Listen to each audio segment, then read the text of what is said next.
আসসালামু আলাইকুম রাহমাতুল্লাহ। তোমরা সবাই কেমন আছো? আশা করি অনেক ভালো আছো। তো আজকে আমরা দেখব টু ড্যাফোডিলস লিখেছেন রবার্ট হেরিক। আর প্রথমে আমরা দেখব রবার্ট হেরিক সম্পর্কে, তারপর আমরা কবিতাটা দেখব। আর আমাদের রবার্ট হেরিক সম্পর্কে এতটুকু জানতে হবে যে রবার্ট হেরিক জন্মগ্রহণ করেন ১৫৯১ সালে লন্ডনে এবং তিনি মৃত্যুবরণ করেন ১৬৭৪ সালে। আর তাহলে রবার্ট হেরিকের জন্ম ১৫৯১ সালে লন্ডনে। তার পিতা নিকোলাস ছিলেন একজন ধনী কামার। রবার্ট হেরিক ছিলেন তার পিতামাতার সপ্তম সন্তান। তো এতটুকু জানলেই হবে রবার্ট হেরিক সম্পর্কে, আর তোমরা এখান থেকে এগুলো দেখে নিতে পারো। তো আমরা সরাসরি চলে যাব কবিতায়। তো এখানে প্রথমত হচ্ছে ৪টি করে লাইন, তার বাংলা অনুবাদ এবং সেই অনুবাদের প্রতিটা শব্দের অর্থ রয়েছে। যেমন প্রথমে হচ্ছে fair daffodils we weep to see. এটার অর্থ হচ্ছে নির্মল ড্যাফোডিল আমরা কাঁদি তোমাকে দেখে। তো এই কবিতাটি লিখছেন রবার্ট হেরিক। তিনি নিজেই বলছেন যে fair daffodils we weep to see, নির্মল ড্যাফোডিল বা সুন্দর ড্যাফোডিল আমরা কাঁদি তোমাকে দেখে। You haste away so soon, এত তাড়াতাড়ি তুমি যাও চলে। As it the early rising sun, ভোরের উদীয়মান সূর্য এখনো হ্যাজ নট অ্যাটেন্ড হিজ নুন, মানে পৌঁছায়নি মধ্যাহ্নে। এখানে হবে হচ্ছে মধ্যাহ্নে। তোমরা একটু এটা ঠিক ঠিক করে নাও। তাহলে ফেয়ার ড্যাফোডিলস মানে হচ্ছে সুন্দর ড্যাফোডিল, আর উই উইপ টু সি আমরা তোমাকে দেখে কাঁদি। তাহলে এইটুকুর অর্থ হচ্ছে নির্মল ড্যাফোডিল আমরা কাঁদি তোমাকে দেখে। এত তাড়াতাড়ি তুমি যাও চলে, ভোরের উদীয়মান সূর্য এখনো পৌঁছায়নি মধ্যাহ্নে। আর তোমাদের যাদের মানে মিনিংটা জানা দরকার প্রতিটা ওয়ার্ডের, তাহলে তোমরা এখান থেকে মিনিংটা দেখে নিতে পারো। তো আরেকটা স্ট্যান্জা হচ্ছে স্টে স্টে, মানে হচ্ছে থাকো থাকো, আনটিল দ্য হ্যাস্টিং ডে, যতক্ষণ পর্যন্ত ব্যস্ততম দিন, has run but to the even song, has run but to the even song মানে চলে না যায় সন্ধ্যা সঙ্গীত পর্যন্ত। And having prayed together we will go with you along, এবং একত্রে প্রার্থনা শেষ করে আমরা যাব তোমার সাথে। তো এখানে রবার্ট হেরিক বলছেন যে তোমরা থাকো, আমরা একসাথে প্রার্থনা করে একসাথে যাব। আর এখান থেকে ওয়ার্ড মিনিং গুলা দেখে নিও। We have short time to stay as you, তোমাদের মতো আমাদেরও স্বল্প আয়ুষ্কাল।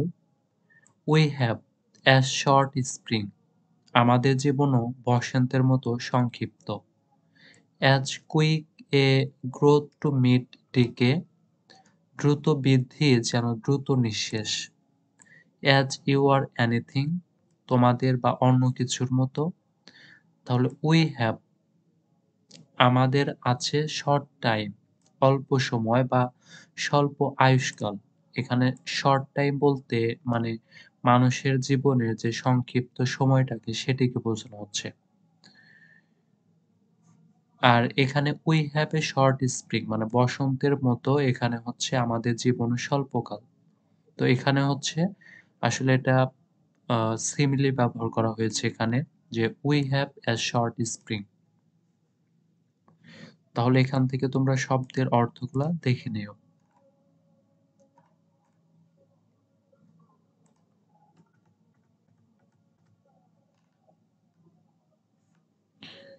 উই ডাই আমরা চলে যাই বা আমরা মারা যাই। As your hours do and dry, যেমন করে তোমার জীবন নিঃশেষ হয় এবং অ্যাওয়াই শুকিয়ে যায়। Like to the summer's rain, গ্রীষ্মের বৃষ্টির মতো।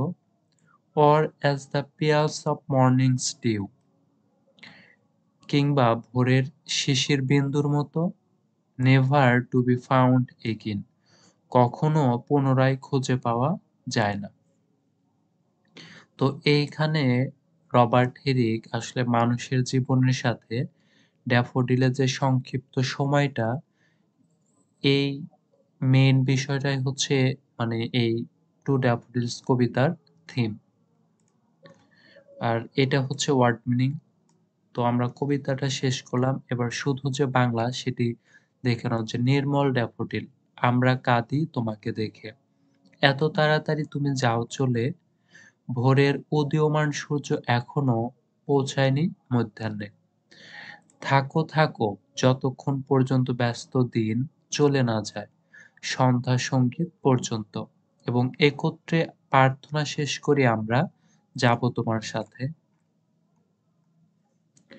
তোমাদের মতো আমাদেরও স্বল্প আয়ুষ্কাল, আমাদের জীবনও বসন্তের মতো সংক্ষিপ্ত, দ্রুত বৃদ্ধি যেন দ্রুত নিঃশেষ, তোমাদের বা অন্য কিছুর মতো আমরা চলে যাই, যেমন করে তোমার জীবন নিঃশেষ হয় এবং শুকিয়ে যায় গ্রীষ্মের বৃষ্টির মতো, কিংবা ভোরের শিশির বিন্দুর মতো, কখনো পুনরায় খুঁজে পাওয়া যায় না। এবার এই কবিতায় দুটি স্তবক রয়েছে, আর এখানে সরলার্থ মানে প্রতিটি স্তবকের যে সামারি, তো সেটা আমরা এক্সপ্লানেশন সেটা আমরা দেখে নিই। যে প্রথম স্তবকের এইটি হচ্ছে এক্সপ্লানেশন যে মহাকালের তুলনায় মানুষের জীবন ক্ষণকালের বা সংক্ষিপ্ত, একটি দিনের তুলনায় ড্যাফোডিল ফুলের জীবনও সংক্ষিপ্ত, তারা সকালে ফোটে এবং দুপুর হবার আগে ঝরে যায়।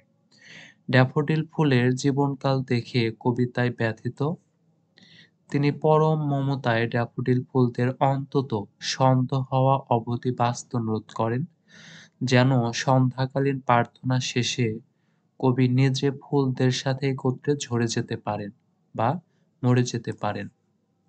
কবি ড্যাফোডিল ফুলের জীবন ও মানুষের জীবনকে একই সমতলে নিয়ে আসেন।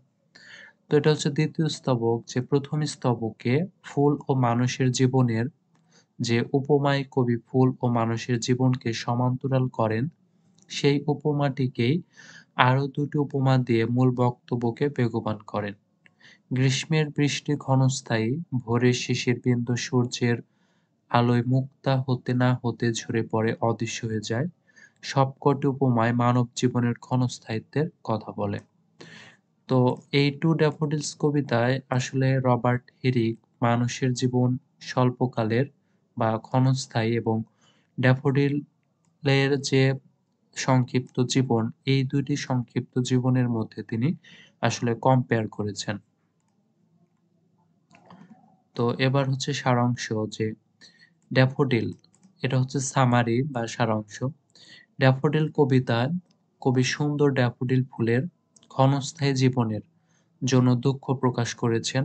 ড্যাফোডিল ফুলের স্থায়িত্বকাল সকালের সূর্যের মতোই ক্ষণস্থায়ী, তাই কবি ড্যাফোডিল ফুলকে অনুরোধ করেছেন সন্ধ্যা পর্যন্ত বেঁচে থাকতে, যাতে তারা একত্রে সন্ধ্যাকালীন প্রার্থনায় অংশগ্রহণ করতে পারেন। কবি আরও বলেছেন, এ পৃথিবীতে মানব জীবনও ড্যাফোডিল ফুলের মতো ক্ষণস্থায়ী। মানুষের জীবনের সর্বোৎকৃষ্ট সময় হলো যৌবন, বা যা বসন্তকালের মতো ক্ষণস্থায়ী। মানুষ ও ড্যাফোডিল ফুলের ক্ষণস্থায়ী জীবন যেন গ্রীষ্মের এক পশলা বৃষ্টি এবং ভোরের শিশির, যা কখনোই দীর্ঘস্থায়ী হয় না।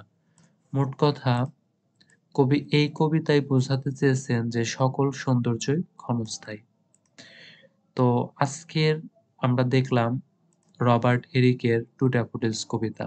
আর তোমাদের জন্য এরকম ভাবেই আহ, মানে প্রতিটা কবিতার বাংলা অনুবাদ সহ আমরা আলাদা আলাদা ভিডিওতে আলোচনা করব। তো আজকের ভিডিওটি ছিল এই পর্যন্তই। তোমরা সবাই ভালো থাকবে। আসসালামু আলাইকুম ওয়া রাহমাতুল্লাহ।